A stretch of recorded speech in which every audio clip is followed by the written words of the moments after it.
So many proud moments as a Kapuso, but I think just to be able to wake up every day and say na ako'y isang Kapuso, ako'y bahagi ng Kapuso Network, 20 years and running, more than 20 years actually.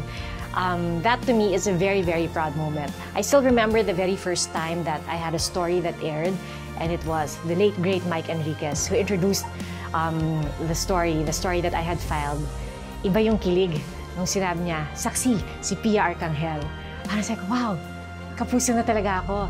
At yung ginawa ko sa araw na ito, yung pagpasok ko sa trabaho sa araw na ito, may kahulugan at may maidudulot sa araw na ito para sa ibang tao.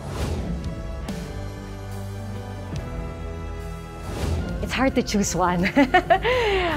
Medyo matagal-tagal na tayo sa GMA. It's very difficult to choose just one story, but I guess the ones that I really remember the most are being assigned out of the country. Dahil syempre, iilan lang yung assignments na yon. So I do remember those very clearly. Most recently, the coronation of King Charles.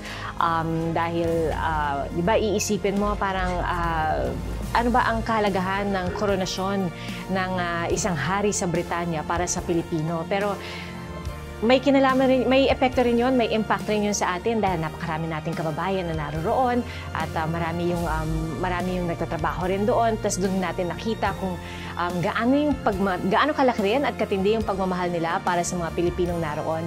At yung maikwento mo yun, maibalita mo yun sa ating mga Kapuso dito ay isang napakalaking bagay. I'm Pia Arcangel and I am proud to be Kapuso. Happy 75th anniversary, GMA!